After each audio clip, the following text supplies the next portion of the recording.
والضالين آمين. السلام عليكم ورحمة الله تعالى وبركاته.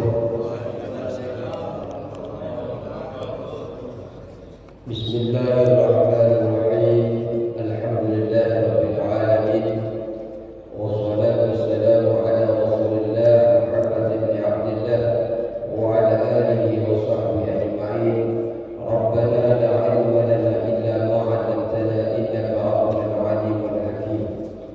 رب اشرح لي صدري ويسر لي أمري واحلل عقدة من لساني يفقهوا قولي. أما بعد، dihormati Ketua DKM Masjid Al-Hidayah Ustaz Nurdin beserta para pengurusnya, para aparatur daerah, RT dan RW-nya, dan seluruh jamaah, para asatid, para warga, para tokoh masyarakat yang hadir pada pagi hari ini. Semoga langkah panjenengan menuju tempat ilmu, tempat rumahnya Allah ini setiap langkahnya dijadikan amal jariah, dijadikan amal soleh yang bisa menyelamatkan kelak kita yaumul qiyamah.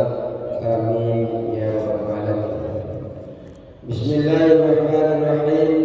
Qala musannif rahimahullahu ta'ala wa nafa'ana bi 'ulumi fid dharain. Amin. Bismillahirrahmanirrahim. Faslun fi ahkamil udhiyyati. Fasal di dalam menjelaskan tentang hukum-hukum kurban. Untuk kajian pagi ini, Ketua DKM kita khusus membahas tentang ilmu kurban. Harapannya dengan mengetahui ilmu kurban, panitia atau yang berkurban bisa melakukan sesuatu berdasarkan ilmu, bukan hanya berdasarkan asumsi, apalagi mengada-ngada semata. Karena memang di dalam bersyariah itu harus punya pegangan, tidak asal berjalan begitu saja sehingga yang dianggap kita baik ternyata bertolak belakang dengan apa yang ditetapkan oleh syariah. Bukan kemudian mendapatkan pahala, malah mendapatkan dosa yang kemudian bisa mencederai di sisi agama. Bismillahirrahmanirrahim. Fasal fi ahkamil udhiyah. Fasal di dalam menjelaskan hukum-hukum kurban. Di dalam kurban ini, kalau di dalam kitab-kitab klasik, di dalam kitab-kitab kuning seperti ini biasanya disebut dengan kitab kuning, kitab gundul kata orang Jawa. Di dalam syariah kurban itu disebut dikenal dengan udhiyah. Kalau di sini kan dikenal dengan kurban. Kurban itu kalau yang kita kenal kurban itu diambil dari kata qurba yaqrabu qurban, artinya dekat. Artinya dengan mengkurbankan hewan menjadi wasilah kepada kita dekat, keluarga kita dekat dengan Allah Subhanahu wa ta'ala. Tapi di dalam syariah tidak dikenal kurban, tapi udhiyah di dalam Islam. Apa yang disebut dengan udhiyah? Bidhammil hamzati fil asyari, dengan mendhammakan hamzahnya di dalam pendapat yang paling masyhur. Wa hiya, udhiyah itu adalah ismun lima yudhahu minan na'am, nama bagi hewan yang disembelih dari hewan ternak yauma idin nahari, yang disembelih pada hari kurban, wa ayyamat tasriqi, dan hari-hari tasriq, taqarruban ila Allah Ta'ala, karena mendekatkan diri kita kepada Allah Subhanahu wa Ta'ala. Jadi udhiyah, kurban itu adalah nama hewan yang disembelih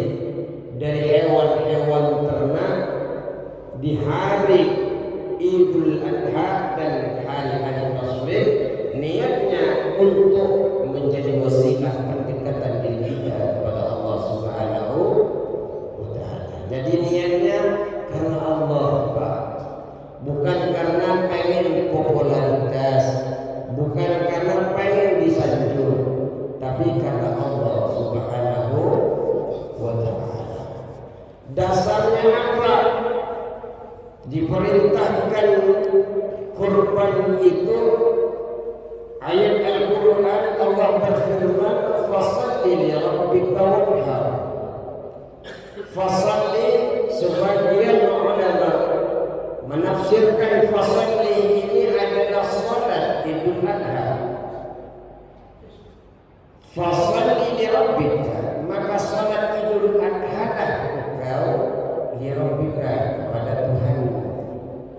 Wanhar, dan menyembelihlah engkau al-udhiyah, ayat al-udhiyah, kepada hewan kurban. Jadi ini dasar kita menyembelih hewan kurban. Ayat fasalli li rabbika wanhar. Surah apa itu? Inna a'tayna al-kautsar fasalli li rabbika wanhar inna syani'aka huwal abtar. Ini kalau berdasarkan dari firman Allah. Kalau berdasarkan dari sabda Nabi Muhammad sallallahu alaihi wasallam, dari Aisyah radhiyallahu anha, datangnya hadis ini dari Siti Aisyah, istri beliau.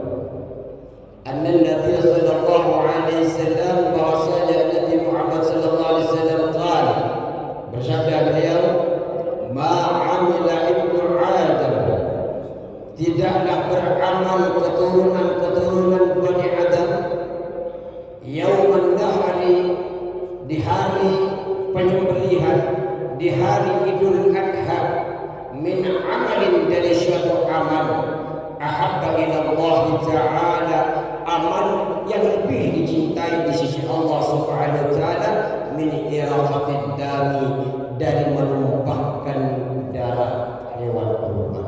Jadi tidaklah beramal yang lebih dicintai oleh Allah Subhanahu wa Ta'ala bagi kaum Adam di hari Idul Adha, yang lebih dicintai oleh Allah selain daripada menumpahkan darah di hari itu. Kenapa sangat dicintai menumpahkan darah di hari kurban?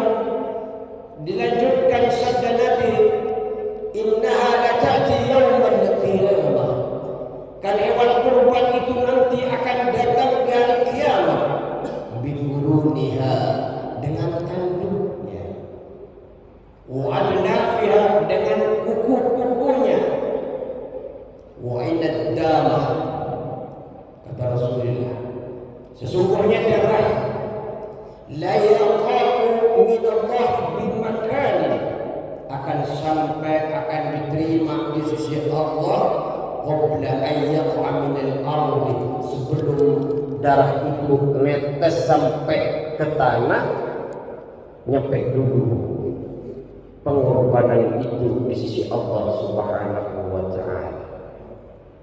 Maka Rasulullah mengatakan fatiku biha nafsan, fatiku biha nafsan, maka hiasi, perbagusi panjenengan ini dengan cara berkorban. Kalau mampu, dia mau berkorban. Rasulullah berkorban. An Anas radhiyallahu anhu, diceritakan dari Anas, qala dhaha an-nabiy sallallahu alaihi wasallam, beliau Anas bin Malik bercerita bahwasanya Rasulullah sallallahu alaihi wasallam berkorban bikabsyaini, dengan domba, dengan dua domba jantan, amlahaini aqranain, dengan amlahain. Amlahain ini berbeda-beda ulama di dalam berpendapat, ada yang mengatakan putih mulus, putih ada corak hitam dan sebagainya. Namun intinya Rasulullah ini berkorban. Kemudian kapan kurban ini diwajibkan di syariat? Kapan kurban ini disyariatkan? Maaf, bukan diwajibkan. Kapan disyariatkan? Pada tahun kedua Hijriah. Jadi setelah Rasulullah hijrah 2 tahun kemudian disyariatkanlah kurban.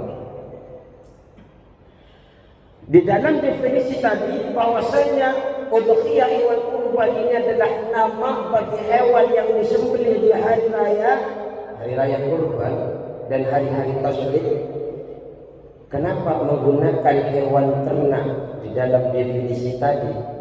Karena mengacu kepada firman Allah, walikulli ummatin ja'alna mansaka, dan bagi tiap-tiap umatku aku syariatkan kepada mereka untuk menyembelih kurban. Untuk apa? Liyadhkurullah, liyadhkursmallah, agar mereka itu ingat nama Allah. Siapa Allah itu? Ala ma razaqahum min bahimatil an'am, atas apa yang telah Allah rizkikan kepada mereka min bahimatil an'ami, berupa dari hewan-hewan ternak. Kita oleh Allah diberikan rezeki, diberikan rezeki, kita bisa makan sate kambing, bisa makan nasi padang, rendang. Karena hewan ternak itu kemudian Allah syariatkan kepada kita mengkurbankan untuk mendekatkan diri kepada Allah berupa min bahimatil an'am, berupa dari hewan-hewan ternak.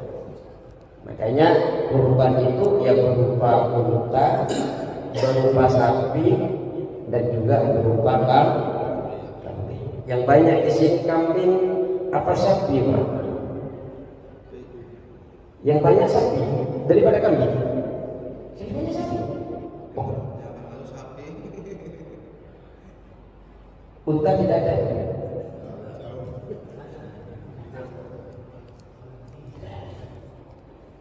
Kambing sama sapi ini kan mahal.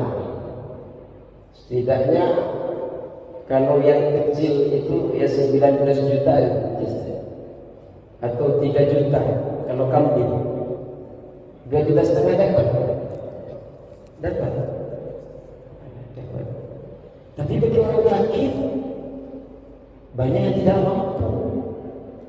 Walaupun bagi orang kaya 2,5 juta, 3 juta bernilai, ya tidak bernilai mungkin. Bisa saja beli 2 kambing, tapi bagi orang fakir 2,5 juta, 3 juta berat.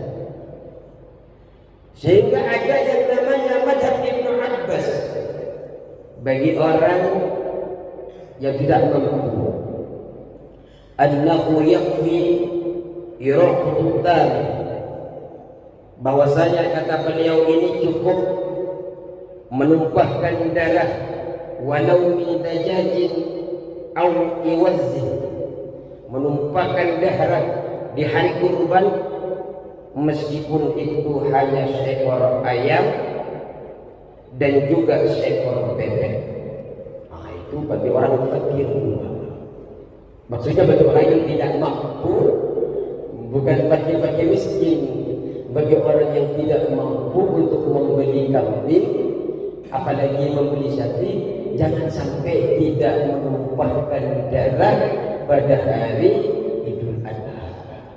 Kenapa? Darah yang sebelum netes sampai ke bumi sudah sampai di sisi Allah. Maka jangan sampai kita ini terlewatkan untuk tidak meneteskan darah. Kata Ibnu Abbas, walaupun itu hanya seekor ayam dan hanya seekor bebek. Makanya kalau bisa sudah tampung saja yang mau kurban. Bagi orang yang tidak punya kambing, silahkan kurban ayam dan bebek, lumayan buat panitia. Yang penting adalah menumpahkan darah. Tapi bilang madhabnya bukan madhab syari'i, ini adalah qaul Ibnu Abbas. Ibnu Abbas. Kama qala al-Maidani, sebagaimana pendapatnya Imam Al-Maidani, wa kana syekhuna rahimahullah, terdapat guru kita, semoga Allah memberikan rahmah kepadanya, ya'murul faqira, memerintahkan kepada orang fakir, bitaqlidihi, dengan mengikuti pendapatnya Ibnu Abbas, wa yaqisu 'alal udhiyati wa yaqisu 'alal udhiyati, dan mengkiaskan juga guru kami atas kurban berupa ayam dan bebek tadi, al-aqiqah, kepada akikah. Kalau sudah tidak mampu beli kambing untuk akikah, yang cukupkan saja untuk menyembelih ayam. Kenapa lupa darah? Tapi sekali lagi, ini pendapat Ibnu Abbas dan bagi orang yang tidak mampu. Kalau mampu, kembali ke kambing, jangan terlalu enak kepada ayam. Ini hanya orang yang fakir, orang yang tidak mampu untuk membeli kambing, agar sama-sama bisa menumpahkan darah. Jangan sampai keistimewaan itu terlewatkan. Saya juga tidak mampu, Pak. Gak mampu, buru-buru saya beli ayam. Saya sembelih, bismillah, hadhihi minka wa ilaika. Ini darimu ya Allah, dan saya akan kembalikan kepadamu ya Allah. Bisa beli. Sudah gak mampu, malah gak nyembelih saya. Jadi, bagi-bagi sama tetangga opor, apalagi dibagikan kepada dia pas sibuk-sibuknya. Mantap opor. Al-udhiyah itu sunnatul mu'akkadah. Hukum udhiyah kurban ini sunnah mu'akkadah, sunnah yang sangat ditekankan. Dikatakan oleh Al-Imam Bajuri, fi hadina, sunnah mu'akkadah itu bagi kita. Wa amma fi hadis sallallahu alaihi wasallam fa wajibatun. Ya, kalau di dalam sisi yang berkaitan dengan Rasulullah, kurban itu wajib kalau kepada Rasulullah. Makanya Rasulullah setiap tahun berkurban. Ya, untungnya kepada kita masih disunahkan, Makanya bagi Rasulullah kurban itu wajib, bagi kita sunnah. Siapa saja yang disunahkan, syaratnya ialah mesti muslim. Kalau enggak muslim, ya enggak disebut dengan kurban. Yang datang bawa sapi, kambing ke sini mestinya muslim. Yang kedua, balik itu tandanya 3, Pak. Minimal umur 9 tahun, laki-laki ataupun perempuan sudah ihtilam, bermimpi basah. Kalau tidak mimpi basah, bagi perempuan minimal 9 tahun, kemudian dia sudah keluar darah haid minimal 24 jam, maksimal 15 hari atau 360 jam, perempuan itu sudah disebut balik, sudah umur 9. Ada orang laki-laki perempuan tidak pernah mimpi ihtilam, tidak pernah keluar darah haid, maksimal umur 15 tahun. Mau keluar darah ataupun tidak mimpi atau tidak, mimpi basah atau tidak, kalau sudah 15 tahun dia sudah disebut balik. Al-aqil, orang yang berakal. Hanya kalau orang bawa sapi kambing ke sini tidak berakal, ditanya dulu, Pak, dari mana itu kambingnya? Tidak sah. Jangan kambing yang pedagang dibawa ke sini. Harus akil, orang berakal. Datang-datang penelitiannya siapa? Bukan penelitiannya di sini. Dia antar, udah ketahuan yang kurang baik di dalam pola pikirnya. Harus ditanya, ini siapa yang menyuruh? Karena kalau dia sendiri yang berkorban tidak sah. Yang dikhawatirkan sudah ditaruh ada stempelnya, milih masjid BWI. Bahaya kita. Jadi itu harus akil. Al-Hurri harus juga merdeka. Alhamdulillah semua merdeka. Al-Mustati, orang yang mampu Orang yang tidak mampu tidak masalah, tidak berkorban. Maksudnya tidak berkorban menggunakan sapi, tidak berkorban menggunakan kambing. Tapi tetap kalau mampu beli ayam, walaupun ayam negeri, yang potong. Usahakan potong, makan bareng-bareng di pos, bareng-bareng tetangga. Ini kurban saya. Setelah dipotong, ini kurban saya. Bahwa ada Ibnu Abbas terhadap saya sekarang seperti itu. Nah, ini undang-undang kalau sampai ada opor yang undang-undang ketua DPR. Terus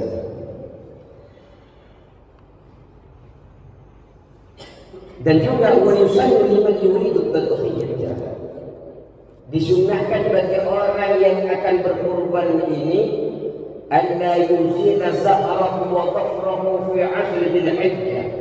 Disunnahkan bagi orang yang berkurban, kalau di sini ada yang berkurban, ingat ini sunnah, untuk tidak menghilangkan rambut panjenengan, tidak menghilangkan kuku panjenengan di dalam mulai 10 awal Dzulhijjah. Sekarang sudah tanggal berapa Dzulqa'dah sekarang? Mulai besok sudah sunnah, jangan potong lagi jenggotnya Pak. Jangan lagi potong apapun yang berkaitan dengan kukunya yang ada di diri panjenengan itu. Jangan hatta yudhhiya, hingga panjenengan menyembelih hewan kurbannya. Walau akhara tadhiyah ila akhir ayyam at-tasriq. Walaupun ternyata oleh Masjid Al-Hidayah dimundurkan penyembelihannya sampai ke hari-hari Tasrik. Hari apa saja hari Tasrik? 11, 12, 13. Ternyata tanggal 13 baru disembelih. Maka istamarra, tetap panjenengan pertahankan untuk tidak memotong apapun yang ada di dalam diri panjenengan hatta yudhhiya, hingga panjenengan menyembelih itu. Wa mislu sa'i dhafrihi jaldatun la tadurru izalatuha. Termasuk seperti rambut dan kuku itu ialah kulit mati. Kulit mati yang ada di dalam panjenengan nggak usah dikopek dulu Pak. Kan ada kulit mati, tangannya sudah ngelupas, kakinya sudah sedikit ngelupasnya, dikopek-kopek pas khotbah tuh, lagi khotbah di atas subuh kopetin kaki, enggak, jangan dulu. Pas 10 awal Dzulhijjah, jangan dulu.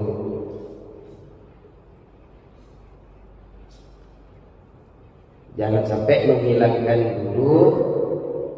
Wala hajatan lahu fiha fayukrahu lahu izalatu dzalik, karena hukumnya makruh ketika panjenengan hilangkan atau gunting atau potong itu kuku yang ada, barang-barang yang ada di diri panjenengan. Walau fi yaumil jumu'ah, walaupun itu di hari Jumat. Biasanya kan hari Jumat kita pagi-pagi sudah bersih-bersih tuh. Yang kumisnya begini dipotong dikit biar rapi, jenggotnya dirapiin dulu. Biasanya untuk berkurban jangan dulu makruh.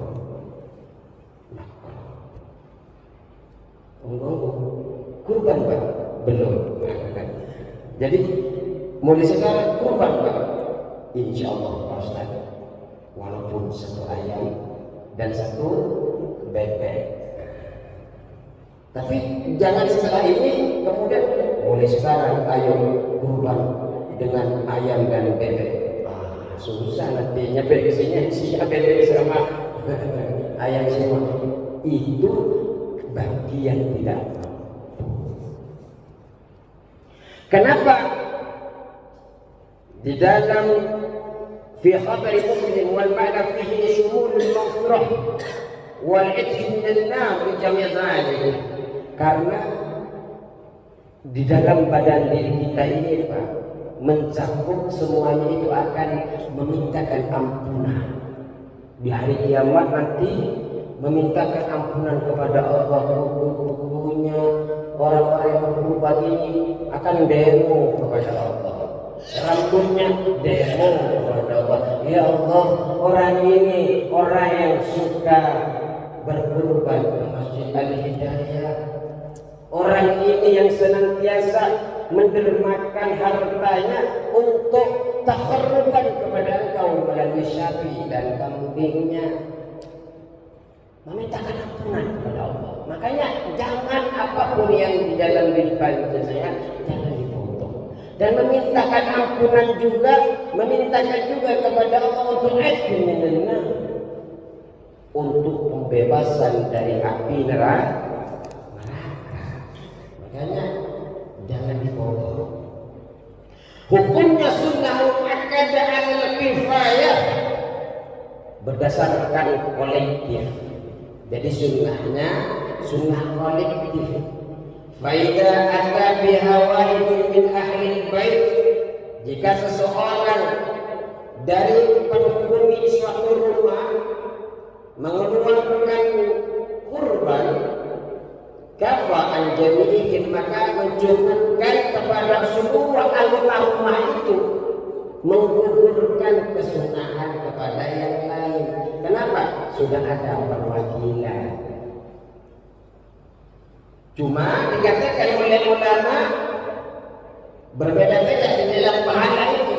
Apakah pahala nyampe kepada seluruhnya atau hanya kepada si kurban saja? Mayoritas ulama mengatakan hanya bagi penyembelihnya saja yang mendapatkan pahala. Dia hanya gugur dari kemakruhan.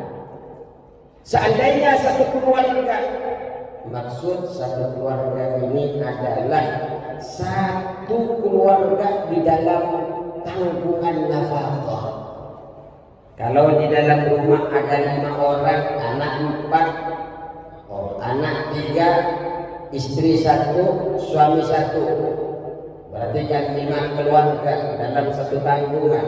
Ternyata anaknya mengeluarkan, maka 4 orang ini gugur dari dibenci Allah, dari makruh. Tapi masalah pahala berbeda-beda ulama, katanya ulama yang dapat hanya yang berkorban. Kalau mau dapat pahala berkorban juga. Ada ulama lain yang mengatakan Al-Imam Rabi tetap semua keluarga mendapatkan pahala. Nah ini untuk keluar dari perselisihan masalah pahala, kalau mampu silakan keluar semua, biar yang belum makan daging tercukupi semuanya. Dan semoga dimampukan oleh Allah Subhanahu wa Ta'ala orang-orang yang hadir di dalam masjid ini dan orang yang mendengarkan dimanapun berada. Amin ya rabbal alamin. Wa la tajibul udhiyyatu illa min nadhirin. Hewan kurban atau kurban itu tidak wajib kecuali nadar. Nadar ini ada yang nadar haqiqatan atau hukman. Ada nadar yang secara hakiki kita mengatakan demi Allah saya akan berkurban kepada Allah Subhanahu wa Ta'ala dengan hewan ini. Nah, ini kan sudah menjadi wajib. Kenapa? Karena sudah mengatakan demi Allah saya akan berkurban dengan hewan ini, atau saya akan berkurban ketika saya bisa naik jabatan dengan berkurban 1 kambing seumpamanya, maka itu menjadi kurban wajib. Kenapa? Nadar itu hakiki. Ada yang secara hukum, makanya Pak hati-hati di dalam berucap. Bagaimana secara hukuman? Ada orang yang mengatakan ini adalah kurban saya, itu namanya ja'al. Itu yang falja'lu bimanzilatin naqli. Orang sudah menjadikan dengan ucapan itu berada di posisinya orang nadar. Ada hewan datang, itu hewan kurban saya, dengan mengatakan itu kurban saya menjadi wajib.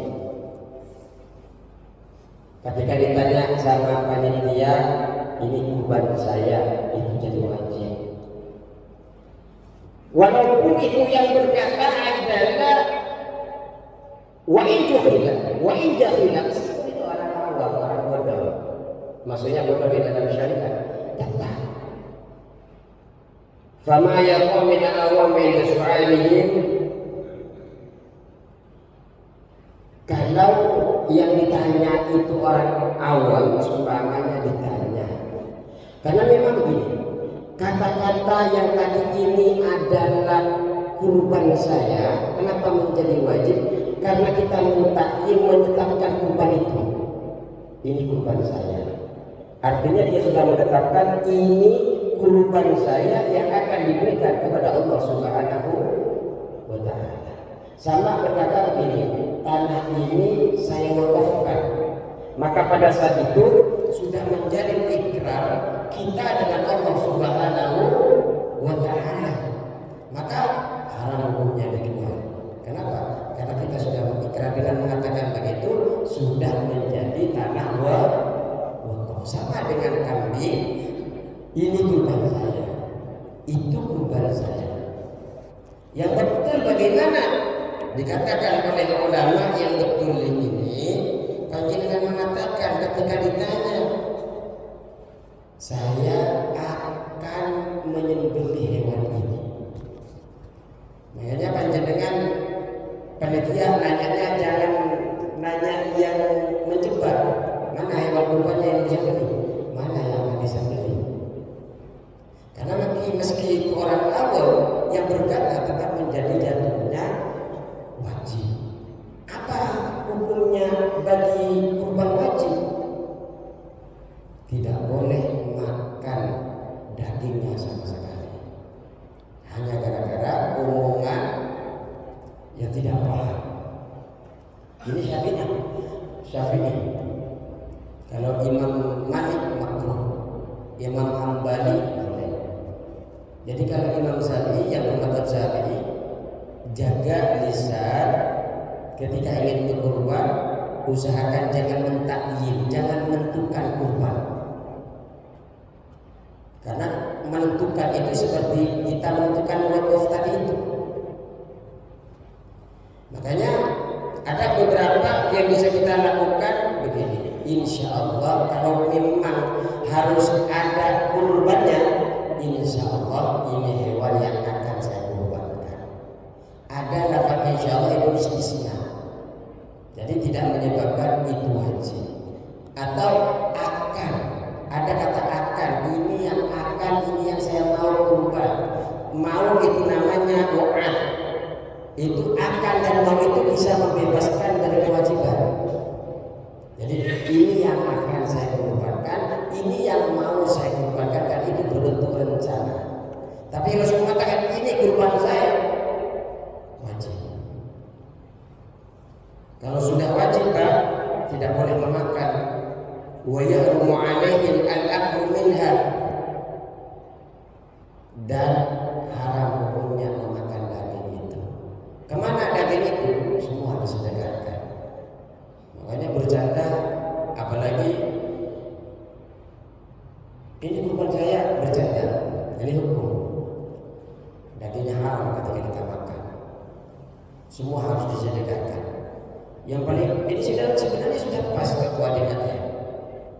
Sampai belum datang, kita sudah mengadakan kajian masalah kurban.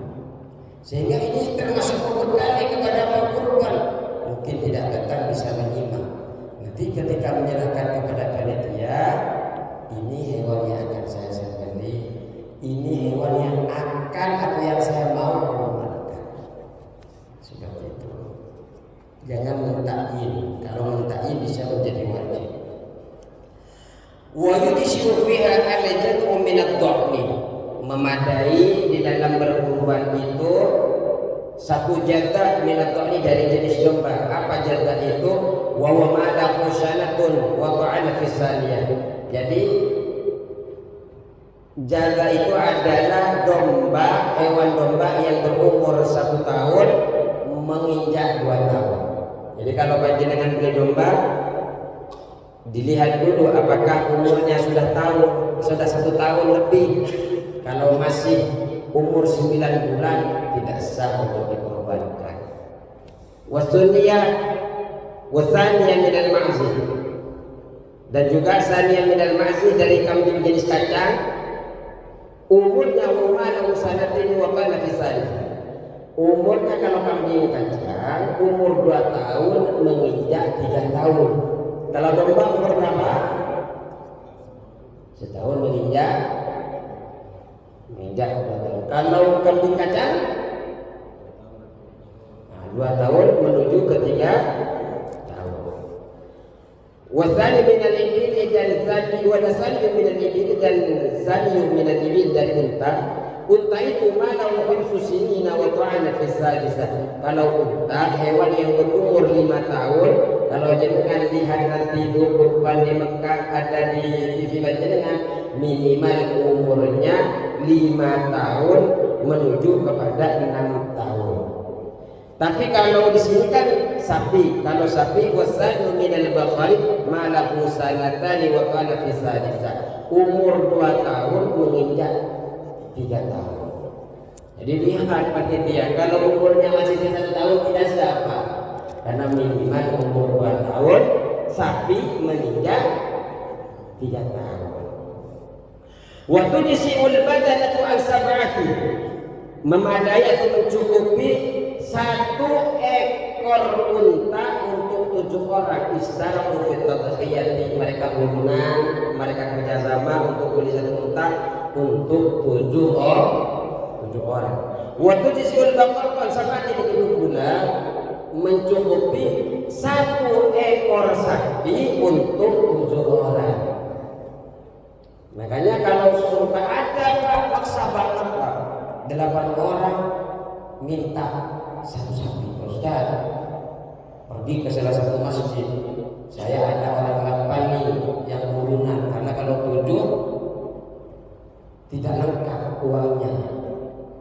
Akhirnya apa? Datang ke salah satu masjid, ditolak sama masjid. Kenapa? Konteks kitabnya jelas bahwa 1 sapi untuk 7 orang. Sedangkan orangnya 8 sudah terlanjur, tidak diterima. Akhirnya pergi ke masjid lain, sama saja. Pergi lagi ke tempat masjid lain, sama saja. Akhirnya pergi ke salah satu ustaz. Bagaimana Ustaz, ini ada 1 sapi tapi kami urunannya 8 orang. Oh boleh kata Ustaz itu. Jangan ditolak Ustaz kalau 8 orang untuk 1 sapi. Jangan tolak. Dijawab oleh Ustaz itu boleh. Cuma kan sapi itu kan walaupun gede harus ngisi 8 orang, terlalu tinggi, muatannya kan banyak. Maka tambahkan 1 kambing buat tangga. Jadi akhirnya 1 sapi dan 1 kambing. Jangan langsung tolak, minta tambahan. Yang tadinya masjid di sana nggak dapat 1 sapi, akhirnya di sini mendapatkan 1 sapi dan 1 kambing. Waktu ciusyatu an syahsin wahidin, dan mencukupi 1 ekor domba untuk 1 orang. Jadi kalau 1 orang, 1 kambing untuk 1 orang. Jangan sampai urunan 1 kambing 1 RT. Itu enggak jadi kurban, Pak. Itu sedekah. Kan ada di sekolah-sekolah kan? Ada yang urunan 5.000 aja dibelikan kambing. Nah, itu sedekah. Kemudian wala yajuzu an dhiya'an ghairihi bi ghairi idnihi. Tidak boleh hukumnya mengorbankan hewan atau mengorbankan kepada orang lain tanpa izin. Illa da'an ahli baiti aw al-wali min malihi. Kecuali dia itu menjadi orang yang satu di dalam bagian 1 nafkah. Jadi maksudnya di dalam 1 nafkah, di dalam 1 tanggungan nafkah. Jadi kalau seumpamanya panjenengan mengorbankan anaknya tetap boleh kalau dalam satu tanggungan, nafkah. Jadi panjenengan menafkahi anaknya itu namanya dalam satu tanggungan. Ketika panjenengan mengorbankan anaknya, walaupun tanpa izin anaknya sah. Tapi kalau panjenengan mengorbankan tetangga, harus ada izin. Meskipun kan saya ngeluarin duit Pak Ustaz, ya tak apa-apa, jangan yang ngeluarin duit, tapi tidak sah kalau tanpa izinnya tetangga. Baik sekali panjenengan Pak, mau mengorbankan hewan untuk tetangga, tapi mesti kalau mau sah harus berdasarkan izin dulu kepada beliau. Dan juga kalau wa amma bi'izni, kalau sudah dapat izin walau maitan, walaupun itu memberikan kurban kepada orang yang sudah meninggal, ternyata sebelum wafat izin dulu kepada orang yang meninggal, kemudian meninggalnya apa? Maka boleh untuk mengkurbankan. Wa suratu fil maiti, adapun bentuk di dalam mengkurbankan kepada orang mati, kepada orang yang wafat, ayusia dia qabla mautihi, mesti harus orang yang sebelum mati itu berwasiat. Jadi kita boleh mengkurbankan hewan kepada orang yang sudah meninggal dengan syarat orang yang meninggal itu berwasiat sebelum kematiannya. Kalau tidak berwasiat tidak sah. Jadi kan banyak tuh. Ini mazhab Syafi'i. Maksud saya kajian ini adalah mazhab Syafi'i. Kalau panjenengan menemukan kajian yang berbeda, ini mungkin di luar itu. Jadi kalau panjenengan mau mengkurbankan kepada orang tua yang sudah meninggal, tetap nama panjenengan Pak yang dipakai. Kemudian niatkan dalam diri panjenengan untuk pahalanya dikirimkan kepada yang sudah meninggal. Itu yang tepat. Kenapa?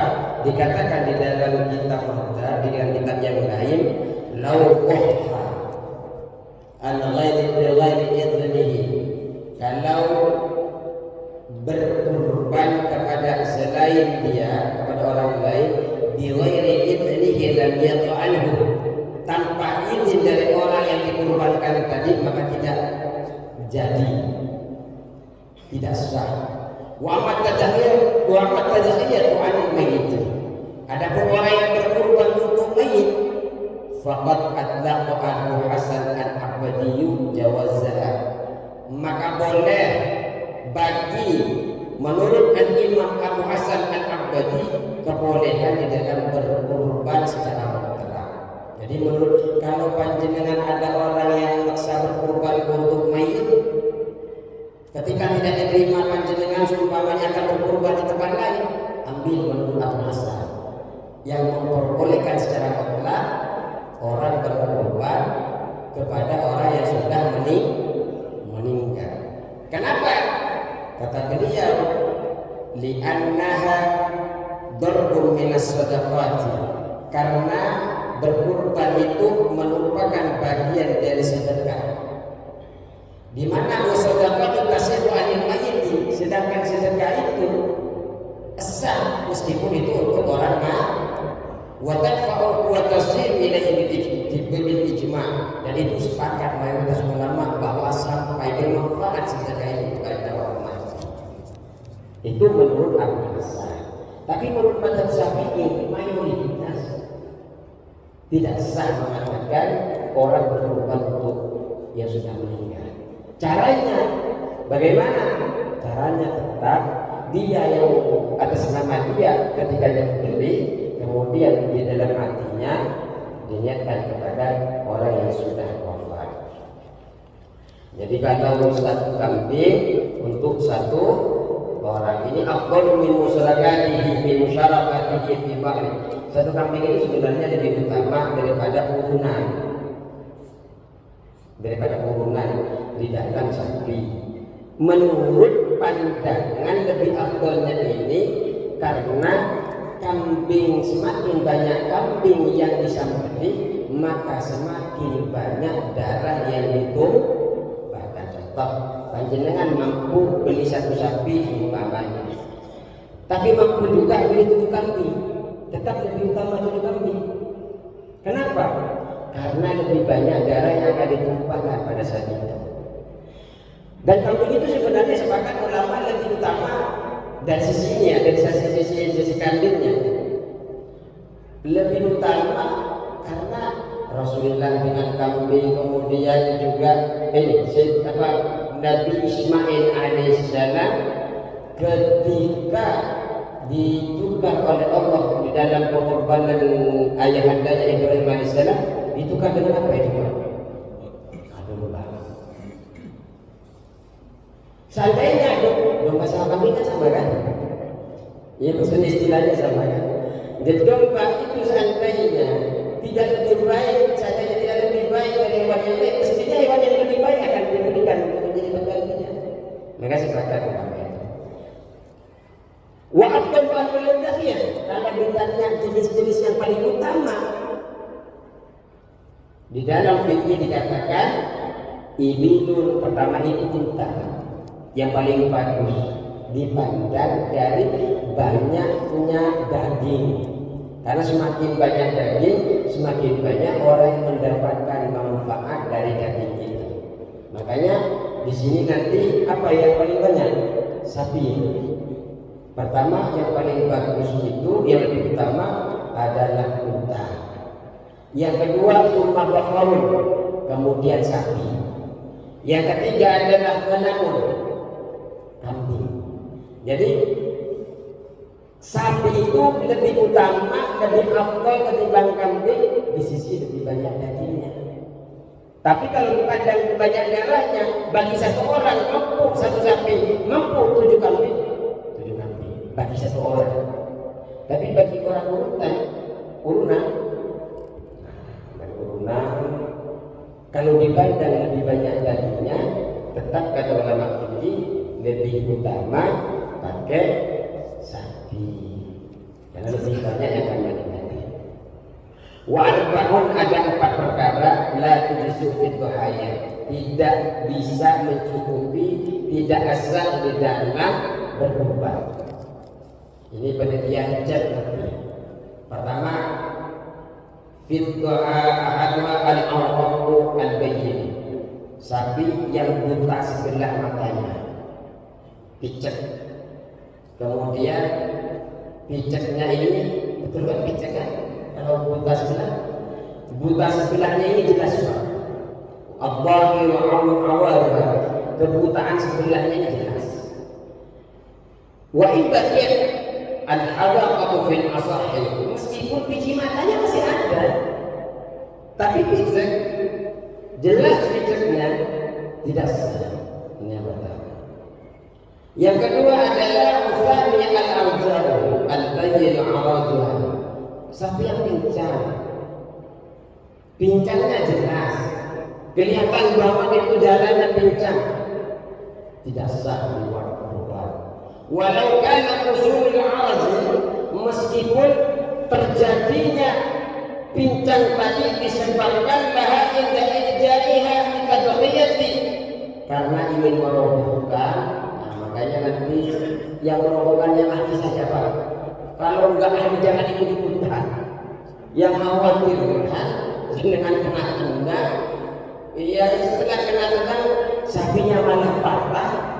Nah ini bisa bagi kiramiya, disebabkan goncangan badannya yang keras kemudian patah kakinya, maka tidak sah kalau patah kakinya ini sebelum bisa membeli. Hati-hati panitia, panjenengan diberikan amanah betul-betul berdasarkan ilmu. Dan ada tuh sekarang pelatihan wilayah apa, ikut. Kan ada teknik-tekniknya di dalam menjatuhkan sapi. Tapi saya yakin kalau di sini kan perantau semua, perantau kan.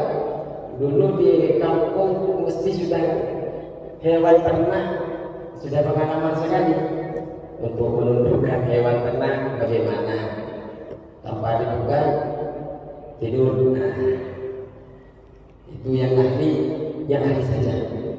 Yang dikhawatirkan jenengan kalau nggak ahli ikut-ikutan, yang dikhawatirkan kena tendang. Yang paling berisiko itu. Kalau masalah pincang patah kan bisa diganti, cuma begitu Pak, kalau sapi 20 juta. Orang berkorban 7 orang gara-gara kita lalai. Yang penting kalau dalam keadaan lalai ternyata patah harus ganti. Wasalisu al-maridatul bayyinuh. Yang ketiga adalah sakit yang jelas. Al-bayyinu maraduha, jelas sakitnya. Kalau sakit jelas maka tidak sah. Kalau pilek-pilek saja tidak masalah, wala yadu, tidak masalah, tetap sah. Yasiru hadhil umuri, sedikit dari perkara-perkara yang kita sebutkan tadi.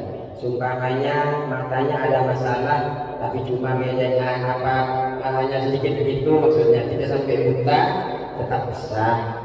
Kemudian pincangnya nggak kelihatan banget, tetap sah. Sakitnya cuma batuk-batuk, umpamanya tetap sah, asal tidak terlalu kelihatan dan tidak parah, maksudnya sedikit, itu tetap sah.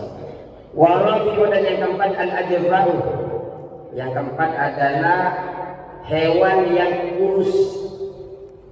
Orang kurus apa hewan yang kurus, wa yallati tabamuha, yang hilang sumsum tulangnya. Oh, yang enak itu sumsum apa? Terutama sapi. Ya, disedot pakai selang enak. Kalau sumsumnya saja enggak ada, saking kurusnya tidak sah, Pak. Tidak sah. Minal Ghazali, saking kurusnya, kurus krempeng, tidak sah. Wajusil khasiyuh, dan mencukupi al-khasiyuh, hewan yang dikebiri, enggak punya apa, al-maqtu'u al-hisyatain al-hisyatain, terpotong kedua buah dekarnya, tetap sah kalau hanya terpotong itu. Wal maksurul qarni, tanduknya terpotong, pecah seumpamanya, tetap sah. Wa illam yuksir bilahmi, jika tidak memberi pengaruh di dalam dagingnya. Kalau ternyata patah tanggulnya kemudian ada daging yang ikut, ini jadi masalah, bukan lagi kepada tanggulnya, kepada daging yang kepotong tadi. Tidak sah kalau sampai dagingnya terpotong. Wa yusyaiban faqidatul qurun, dan juga sah hukumnya pula tidak memiliki tanduk mulai lahir, sah hukumnya. Disebut kalau di dalam kitab itu jalja, hewan jalja, dan lahir tidak punya tanduk. Jadi kalau ada orang mau berkorban nggak ada tanduknya, jangan ditolak, itu sah. Yang tidak sah adalah walakin sibul maqtu'atu, tidak sah hukumnya yang terpotong kulli udun, telinganya terpotong, itu tidak sah. Wala bagian, juga sebagian saja terpotong dari telinga, tidak sah. Makanya bagi yang menerima, cek dulu telinganya, cek dulu telinganya. Walal makhluqatu bila udun, yang lahir mulai awal sudah tidak bertelinga juga tidak sah. Makanya kalau kurban betul-betul punya telinga walaupun tidak bertanduk. Walal maqtu'atu, dan juga tidak sah terpotong ad-danabi, al-maqtu'atul danabi, yang terpotong buntutnya. Kadang-kadang orang yang suka buntut, Pak. Makanya ketika buntutnya terpotong enggak sah. Enggak sah. Wala ba'di, dan juga meskipun terpotongnya setengah dari buntut juga tidak sah. Bentar, sebelum saya lanjut, ini kan sudah takut ada yang buru-buru atau mau nanya, saya buka dulu. Tapi kalau ada yang buru-buru, dipersilakan dulu sambil nunggu orang yang bertanya. Takut ada yang terjadi.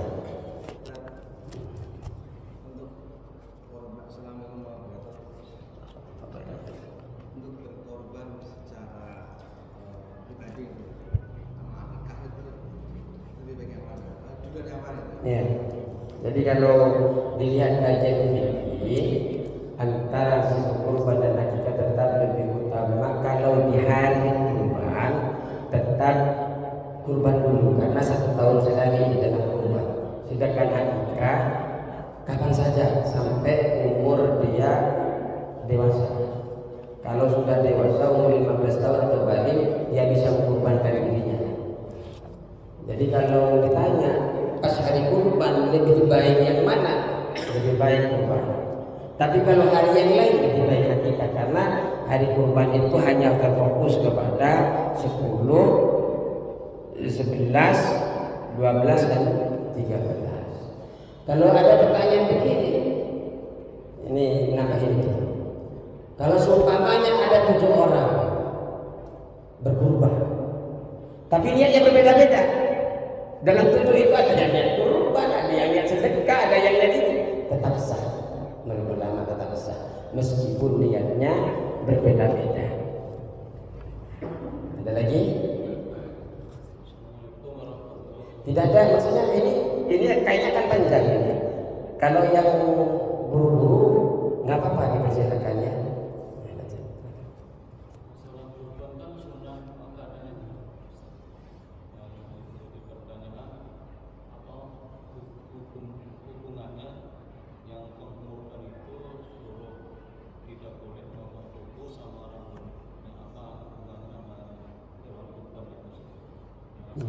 Ya, sebagaimana kita menjelaskan tadi bahwasanya ada hadis di dalam Bukhari Muslim bahwasanya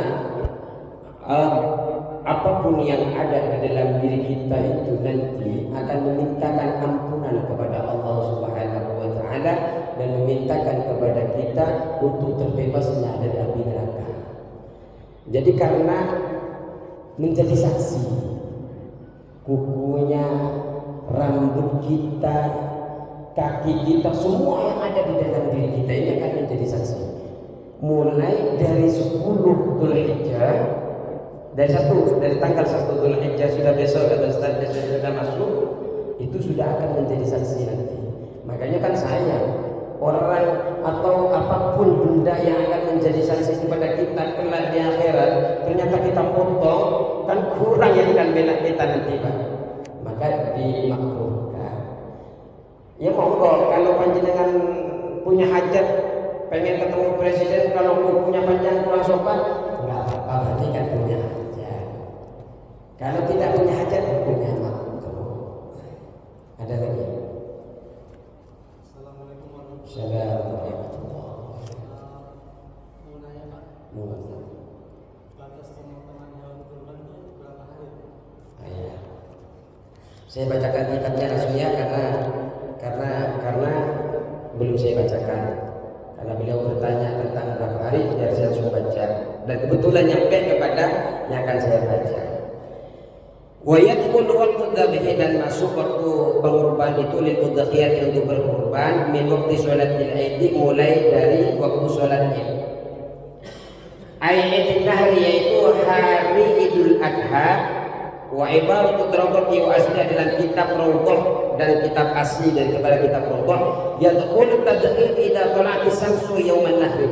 Masuknya penyembelihan kurban itu ketika terbitnya matahari yauman nahri, di hari kurban. Wa madha qat'u rak'ataini wa khabbataini khafifataini, ketika sudah berlalu 2 khutbah dan 2 rakaat yang singkat. Jadi ketika panjenengan ada di pedalaman, ternyata di situ panjenengan tidak ada Idul Adha, tidak ada Idul Adha, namanya juga ada di minoritas umpamanya, tapi panjenengan pengen kurban, kan harus menentukan nih apakah sudah masuk waktu kurban atau tidak, kan gitu. Maka dikira-kira kalau di blok sini biasanya jam segini ini sudah selesai khutbah, sudah selesai khutbah dan sudah selesai 2 rakaat sholat Idul Adha. Yang singkat Idul Adhanya yang singkat, bukan yang panjang sampai 4 jam 3 jam enggak. Yang biasanya cukup 10 menit. Nah, seperti itu kemudian nanti ya. Setelah kemudian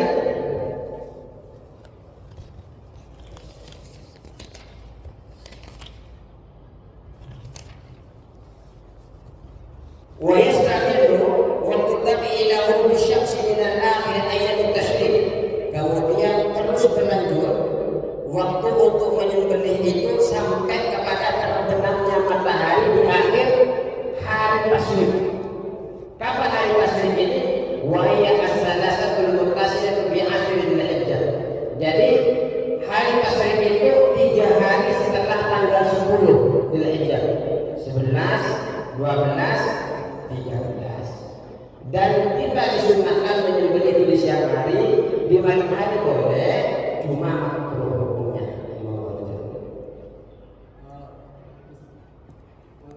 Itu ada di warga ada yang kurban itu ya. Cuma dagingnya nggak dibagi-bagi tapi dimasak sekalian buat satria itu gimana? Baik. Kurban itu memang hukumnya beda dengan akikah. Kalau akikah yang paling utama itu adalah memberikan setelah matang. Kalau kurban memberikan dalam keadaan mentah. Kan beda-beda selera, satunya pengen tongseng, satunya pengen sate. Seumpamanya ini hukum yang ada di dalam kitab. Ya kalau seumpamanya setelah dibagi-bagikan ternyata di dalam 1 RT atau 2 RT, ayo gabung kita masak ini, monggo, bukan apa-apa. Tapi dalam pembagian kesunahan di dalam kurban dalam keadaan mentah. Terus saya baca sedikit lagi. Di situ kita bertanya sih. Wa yustahabu Tapi dan disunahkan ketika menyembelih khamsatu asya 5 perkara. Apa saja? Ahadua tasmiyah, membaca bismillah. Bismillah sudah cukup. Yang paling sempurna Bismillahirrahmanirrahim. Falau lam yusamma halal makruh. Meskipun jika tidak mengucapkan bismillah tetap halal penyembelihannya, tapi makruh. Sunnahnya tetap membaca bismillah. Ntar malah gara-gara bismillah dipukul tukang sembelihnya. Enggak sah. Kenapa enggak baca bismillah tadi? Sah, cuma makruh karena tidak membawa nama Allah Subhanahu wa taala. Wasani yang kedua adalah sunnah. Ada tukang jaga di sini. Di mana tukang jaga? Keren. Dia tahu. Aku pun udah ada. Jadi yang kedua adalah as-salatu ala Nabi sallallahu alaihi wasallam, membaca sholawat kepada Rasulullah sallallahu alaihi wasallam. Jadi bismillahirrahmanirrahim. Setelah itu Allahumma shalli ala Muhammad wa ala ali semuanya begitu. Atau Allahumma shalli ala Muhammad cukup. Wa yukrahu ayat jama'a baina sunni wa ismi Rasulullah. Rasul kita juga makruh mengumpulkan nama daripada Allah dan nama daripada Nabi Muhammad sallallahu alaihi wasallam. Banyak bilang gini, Bismillahi wasmi Muhammadin. Bismillahi wasmi Muhammadin punya makruh. Tidak boleh. Jadi harus, malah secara mutlak diharamkan ketika itu punya niat untuk begitu. Bisa jadi itu syirik karena kita menyembelih melibatkan Allah dan Nabi Muhammad. Menyembelih itu hanya untuk kepada Allah, jangan kepada Nabi Muhammad. Nabi Muhammad cukup hanya untuk membaca sholawat. Karena Nabi Muhammad setinggi apapun tetap dia ini adalah abduhu wa rasuluh, hanyalah hambanya Allah. Jangan sampai melebihi daripada kapasitas kita menghambakan diri kepada Allah Subhanahu wa taala. Makanya makruh kalau kita ada niat apa-apa, kalau sampai ada niat menyamakan Allah dengan menyamakan Nabi Muhammad dengan Allah, ini bahaya. Menyamakan Bismillah wa wasmi Muhammadin, menjadikan kasar semua, itu tidak boleh. makruh. Yang benar Bismillahirrahmanirrahim. Setelah itu Allahumma sholli ala Muhammad. Yang ketiga adalah istiqbal kiblat, menghadap kiblat. Menyembelih nanti kalau seumpamanya menyembelihnya ngadep ke selatan tidak sunnah. Sunnahnya menghadap kiblat. Orang yang menyembelih, hewan yang disembelih menghadap kiblat. Yang keempat adalah at-takbir. Takbir ini qabla tasmiyah, sebelum membaca bismillah, takbir dulu. Allahu akbar, Allahu akbar, Allahu akbar. Atau setelah membaca bismillah boleh Bismillahirrahmanirrahim, Allahu akbar, Allahu akbar, Allahu akbar. Yang kelima adalah ad-du'a bil qabul, doa itu diterima lewat qurban. Allahumma subhanallah ad-dabihu wa yaqulu ad-dabi, orang yang menyembelih ini berkata Allahumma hadhihi minka wa ilaika fataqabbal. Ya Allah, ini darimu dan aku kembalikan kepadamu, fataqabbal, maka terimalah. Ini kan ada potensi bagi yang tidak mampu mau kurban ayam. Ayo kita baca bareng-bareng. Allahumma hadhihi minka wa ilaika fataqabbal. Maka artinya begini, ya Allah, pakai bahasa Indonesia nggak apa-apa kalau memang tidak. Ya Allah, ini darimu dan aku kembalikan kepadamu, terimalah. Dan ini untukmu, terimalah. Wala yakul mudhakhi syai'an min al-mudhakhiyat al-mamdud. Tidak boleh memakan apapun dari hewan kurban yang dinadarkan, baik yang wajib tadi secara hakikat atau dan ucapan secara makna tadi secara makna. Bal yajibu 'ala tasadduq bi jami'i lahmiha, tetapi wajib semuanya disedekahkan daging-dagingnya. Falau akharaha, meskipun itu menunda di dalam pengorbanan tadi, fatalifat lazimah dhamanu. Kalau seumpamanya jika mengakhirkan kepada hewan kurban kemudian rusak, maka wajib mengganti. Di kurban biasa hari kurban dipotong ternyata dilahirkan sampai patah kakinya rusak, batu-batu meninggal, ini wajib mengganti. Penelitiannya satu sapi 20 juta. Wa yakunu min al-udhil mutatawwi biha, memakan dari hewan kurban yang sunnah sulusan al-jadidi, 1/3 boleh dimakan dari kurban sunnah, 1/3 menurut qaul jadid. Wa amma sulusani fa qila yatasaddaqu bihima. Jadi 1/3-nya diambil oleh orang yang berkurban, 2/3-nya disedekahkan. Warajahun Nawawi tasihidati.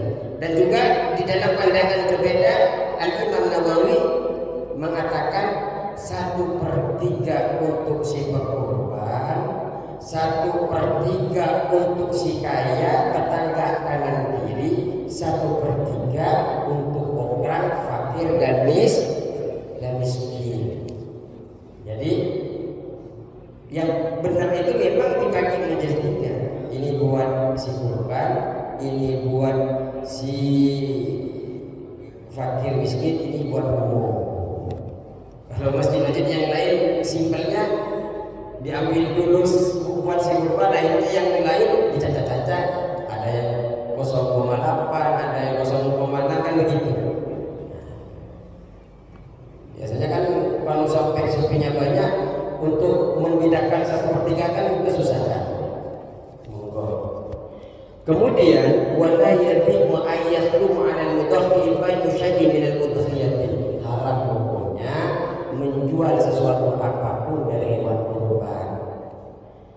Min lahmiha aw syariha aw jaldiha, dari dagingnya, bulunya, kulitnya, haram menjualnya. Wa yahrumu aidan ja'alu, haram juga menjadikan daging kurban atau yang lainnya ujrotan, sebagai ujroh, sebagai upah. lijazari bagi tukang jaga, walau kanat udhiyatu tamuhan, meskipun itu adalah kurban sunnah. Tidak boleh kulitnya dijual, haram, apalagi dagingnya. Yang boleh dijual memang adalah orang fakir. Kalau orang yang mampu dapat hewan kurban dijual, ini nih ada daging, kebetulan jualan warteg atau warsut atau warung Madura umpamanya, ternyata itu daging kurban dipotong-potong dijual ke umum, tidak boleh bagi orang yang mampu. Tapi kalau yang jualnya tadi adalah orang yang fakir, orang yang miskin, boleh. Jadi orang yang punya kecukupan haram punya menjual apapun. Ada pertanyaan sebelum kita lanjut? Saya dulu ya.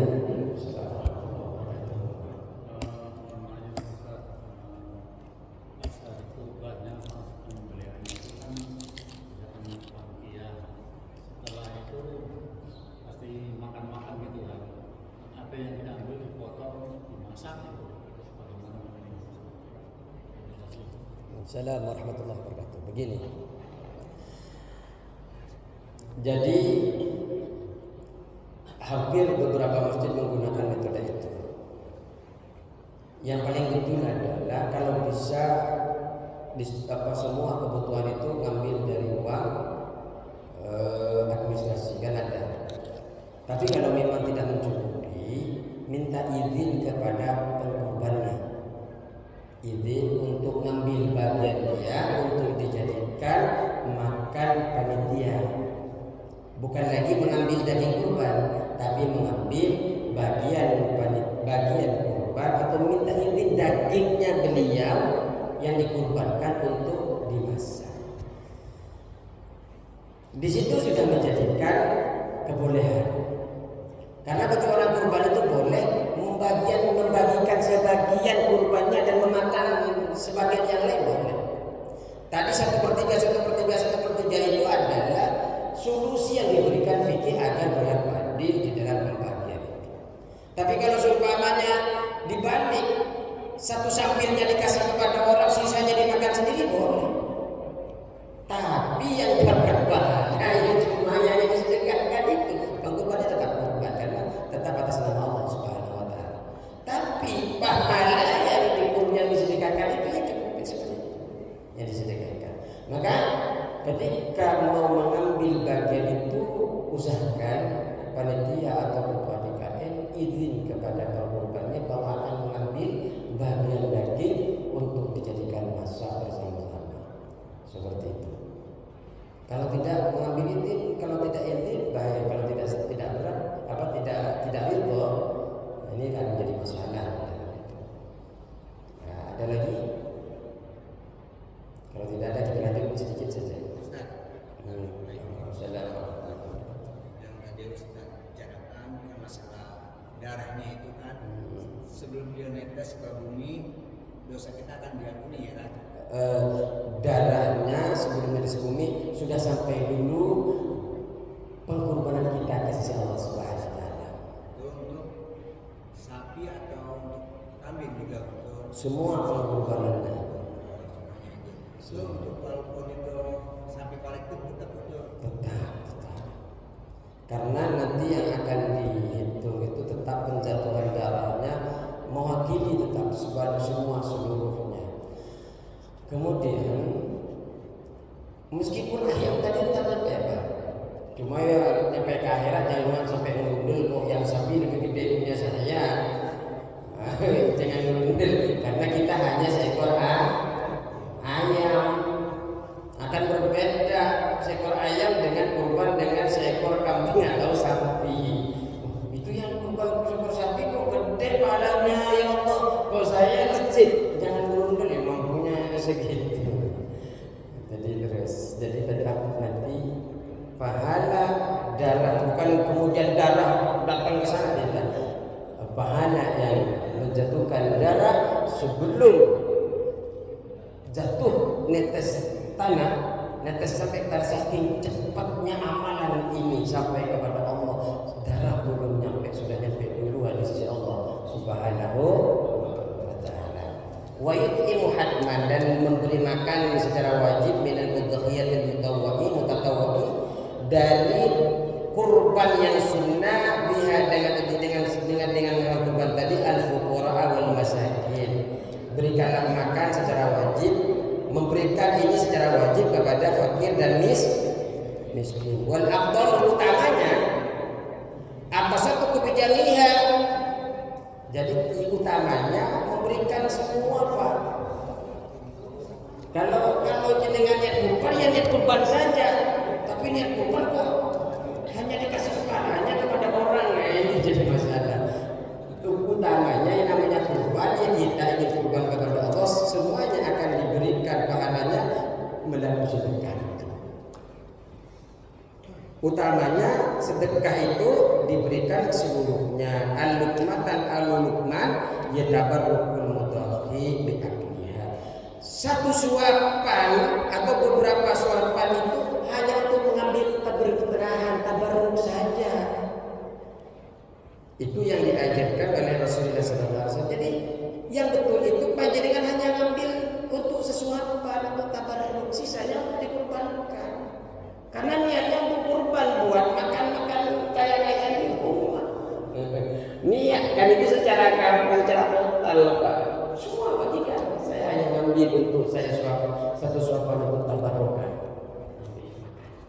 Iya, ambil hatinya semuanya dimakan, bismillah. Semuanya bagikan. Saya nggak mau. Ini saya sudah untuk sedekahkan semuanya. Itu yang paling penting. Ini masih nanya, Ustaz, ada lagi nggak buat saya? Ini mau numpang yang beli atau gimana? Ini kalau kurban, niat kurban memang betul-betul karena Allah Subhanahu wa ta'ala. Oh begitu Pak Ustaz? Ini ada teks, kita punya redaksi kitabnya wal afdalut tasadduqu bi jami'iha. Yang paling utama di dalam bersedekah itu sedekahkan secara keseluruhannya. Lukman dan Lukman, satu suapan atau beberapa suapan yang tabarrukul mudhahi bi akliha. Jadi suatu suapan atau beberapa suapan itu hanya untuk tabarrukan saja. Ini masa sudah dikasih bagian, mana nanya lagi? Sudah ada bingung kebagiannya. Sudah dibagikan semua masih minta lagi. Berapa? 10 lagi Ustaz. Nah, ini bukan hanya numpang nyampelin, Pak. Kita kurban sedekahkan semua.